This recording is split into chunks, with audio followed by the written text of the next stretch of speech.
Hello, ഞാനേ ഇന്ന് മീൻ പിടിക്കാൻ പോകാം കേട്ടോ.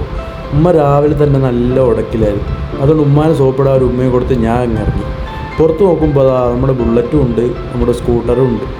ഞാൻ ഏതായാലും കടലിൽ പോകാനുണ്ട്. ഞാൻ സ്കൂട്ടർ എടുത്ത് ഇറങ്ങി അവിടെ എത്തി നോക്കുമ്പോഴേക്കും നമ്മുടെ കുറേ ഫ്രണ്ട്സ് ഉണ്ട് അവിടെ. അവരും കടലിൽ പോകാനുള്ള തയ്യാറെടുപ്പില്ല.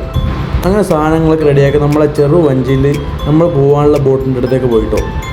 ബോട്ട് വലുതായതുകൊണ്ട് നമുക്ക് ആളുള്ള സ്ഥലത്ത് അതിന് കെട്ടിയിടാൻ പറ്റും. അപ്പോൾ നമ്മളങ്ങനെ കരയിൽ നിന്ന് ചെറിയ വഞ്ചിയിൽ വന്ന് ഇതിൽ കയറും. എന്നിട്ടാണ് നമ്മുടെ മീൻ പിടിക്കാനുള്ള യാത്ര സ്റ്റാർട്ട് ചെയ്യുക കേട്ടോ. അങ്ങനെ ഇറങ്ങുന്നതിന് മുമ്പ് നമ്മൾ ചെറിയൊരു എൻജിൻ ചെക്സും കാര്യങ്ങളൊക്കെ ഉണ്ട്. അതെല്ലാം നോക്കിയിട്ട് നമ്മൾ അങ്ങനെ മീൻ പിടിക്കാൻ ഇറങ്ങി. കാണുന്ന പോലല്ല, ഞാൻ ഹെവി ഡ്രൈവറാട്ടോ. കാരണം കടലിൽ പിന്നെ ആരെയും പേടിക്കേണ്ടല്ലോ, ഒരു ട്രാഫിക്കും ഇല്ല, ഒന്നുമില്ല. നമുക്ക് എങ്ങനെ വേണം ഓടിക്കാം. ബോട്ട് എവിടെയെങ്കിലും നിർത്തിയിട്ടെങ്കിൽ നമ്മളിങ്ങനെ നങ്കൂരം ഇട്ടോ.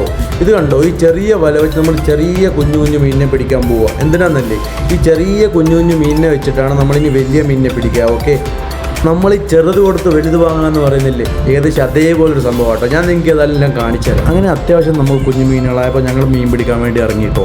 ഇത് അതിനുള്ള കുറേ ഒരുക്കങ്ങളാണ്. രാവിലെ നേരത്തെ ഇറങ്ങുന്നതുകൊണ്ടേ ഫുഡും വില അതൊന്നും ഉണ്ടാവില്ല. അപ്പോൾ നമ്മൾ ചെറിയ ചായയും കുറേ സ്നാക്സൊക്കെ ആയിട്ട് ഇറങ്ങുക. നിങ്ങൾ പക്ഷികൾ പറക്കുന്നുണ്ടോ?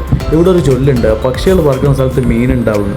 അങ്ങനെ നമ്മൾ ആ സ്പോട്ടിലെത്തി നമ്മുടെ കുഞ്ഞു കുഞ്ഞു മീനിനെ എടുത്ത് കടലിൽ ഇട്ട് ഇങ്ങനെ വലിയ മീനിനെ പിടിക്കാൻ ഇറങ്ങും കേട്ടോ. അൽഹംദുലില്ലാ, നമുക്ക് ആദ്യത്തെ മീനിനെ കിട്ടിയിട്ടോ. അങ്ങനെ അത് കഴിഞ്ഞ് നമ്മൾ വീണ്ടും അടുത്ത ലൊക്കേഷനിലോട്ട് പോയി. കടലിൽ പോയാൽ നമുക്ക് സമയം പോണേ അറിയില്ല. പടച്ചോൻ സഹായിച്ച് നമുക്ക് കുറേ മീനിനെ കിട്ടിയിട്ടോ.